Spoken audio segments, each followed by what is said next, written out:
This year's annual Freedom Day commemoration doesn't feel the same for many South Africans as the country is buckling under persistent pressure of load shedding. To look at this impact, of course, we are now joined, and the morale of the mood of the country as we celebrate this historic day. We are now joined by energy expert Ruse Moleshe. Ruse, thank you so much for joining us here on SABC News on the late edition. One would say that as we reflect on 29 years of freedom, many of us are celebrating this in the dark. Sadly, yes. Good evening to you. Good evening to the viewers as well. Sadly, we are, I am myself in the dark as we speak, celebrating in the dark. And the challenge is that we also don't have a credible plan on the table. It would be better if we had the hope that things were going to work out very soon. But unfortunately, we're still going to face, particularly as we are approaching winter, we're still going to face a lot of challenges as South Africa.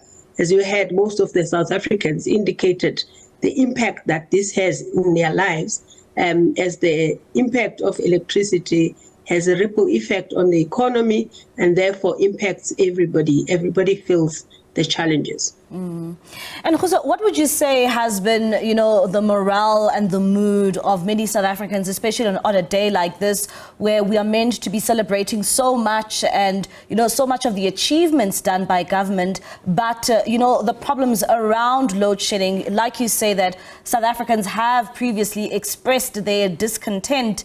One would say that with a struggling economy, you are not able to create jobs. So what would you say has been the mood this has actually caused on many South Africans? I would imagine that it's a dampener on the mood. Obviously, we can't deny that we and cannot underestimate the freedoms that we enjoy today relative to where we used to be. Even in terms of electricity, before 1994, we were hovering around 35%, and we've since reached a level that is acceptable. However, the challenge is that now we are reversing those gains and we are not putting enough effort to address them. So I would imagine South Africans having gone through COVID, having gone through load shedding for such a long period of time, and now from 1st of April, having had to incur additional costs as a result of tariff increases, it cannot be encouraging. And I think what would give hope to South Africans would be, at least if we could say we have a plan, these are the timelines in terms of which we expect to be able to address this issue, then the mood would probably pick up a little bit. And Ruse, as we head to the 2024 elections, you'd know that on a day like this, 29 years ago, it was when many South Africans, or all South Africans of all races, were actually afforded the right to cast their ballot. Do you think, because of the impact that load shedding has had on many South Africans, that this can actually be used as a way to punish the governing party come next year's elections, because many are quite frustrated by where we find ourselves with the problems surrounding load shedding?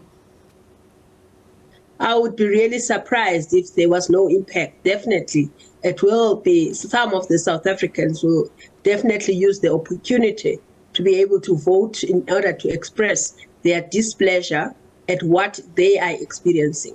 I definitely would imagine it will have an impact on the elections, and because electricity, as you know, is a critical input to the economy. All the connectivity issues are related to electricity, whether it's the ICT sector, whether it's the water sector, whether it's infrastructure on the rail side where electricity is an issue. It's an issue in our everyday lives. It's an issue everywhere, and it's felt.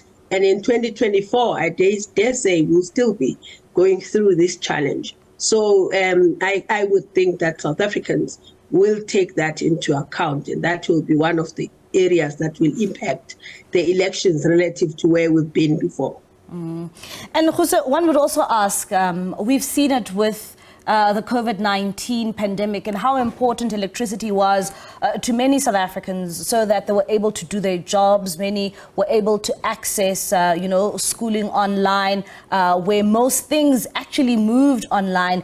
And when we have issues of this nature in 2023 and we're struggling with access to electricity, what impact does that have on the livelihoods of South Africans?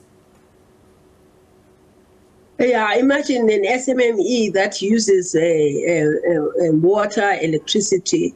Firstly, they'll be impacted in terms of the cost of electricity, which keeps on going up. And that cost of electricity is supposed to be commensurate with the infrastructure development. But that the infrastructure development and the costs are not meeting each other. So, that laundry owner would definitely feel that impact. Some shops, as you know, and some statistics indicate that a lot of the SMMEs have had to close down. A lot of businesses have had to close down because of the double impact, as you mentioned earlier on, of COVID, of access to electricity. Not only is the access to electricity erratic, but it also is costly. So that all of that is impacting negatively on South Africans. There's no other way of saying it. And, Ruse, also just celebrating today, and we know that load shedding will be with us for a very long time. It's still not clear exactly when we will be finding ourselves without any load shedding. What do you have to say to many South Africans who continue to face this problem on a daily basis? I have a lot of empathy with South Africans, but those who are in a position to be able to find alternatives for themselves, whether it's gas for your cooking and solar geysers for heating your water, I would, if I could afford, I would do that. Unfortunately, many South Africans are unemployed. As you heard, the youth unemployment is quite high. So most of the South Africans would not be able to provide themselves with diesel generators, for instance. Unfortunately, I'm not sure really what one would suggest they should do, because in those circumstances, the options that are there on the table are relatively expensive.